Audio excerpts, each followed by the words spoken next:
Perhaps my life would have been easier if I had been unconcerned with the metaphysical, social, and economic questions. I could have been like an ox, so melodiously described in the Dhampad. A man who learns little grows old like an ox. His flesh grows, but his knowledge does not grow.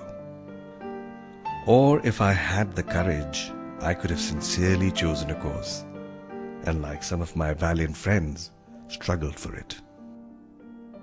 I passed a confused and rambling life in an insecure and turbulent world. Therefore, my story also is confused and rambling.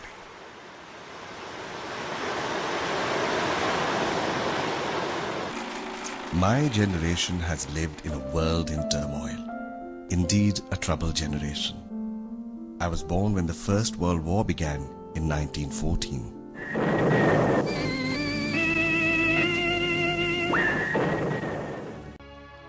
My parents were the products of the 300 years old Muslim culture. Akhtar Hameed Khan was a precocious child. His father, a frugal Pathan and staunch Muslim, was a product of Sir Syed Ahmed's reform movement. He accepted the new British education system and wanted his son to be an ICS officer, equal to the British. But the son was not ready to be ruled by his masters.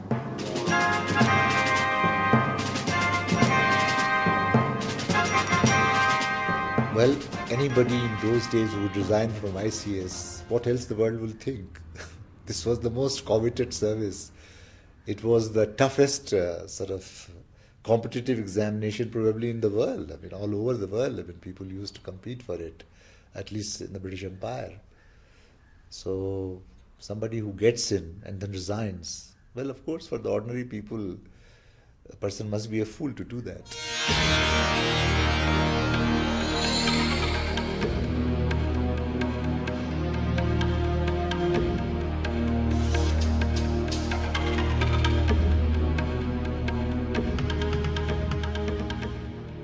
In 1943, a terrible famine struck Bengal in which 3 million lives were lost.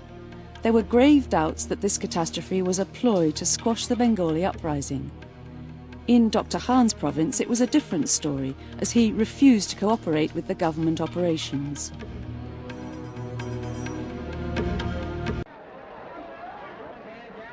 It gave me no joy when poor people grovelled before me.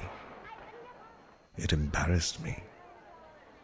Or when I saw their misery in times of famine, I could not maintain a lordly indifference. I became very miserable myself. Nor could I shut my eyes to the evils of the system for whose maintenance I was rewarded with power and pelf. With nothing more to learn from a system he began to despise, the Burra Sahib tendencies of an ICS officer went through a complete overhaul, from a labourer to a locksmith. World War II was over, and as the Raj celebrated victory over Hitler, the call for independence gained momentum and intellectual thinking took a new direction.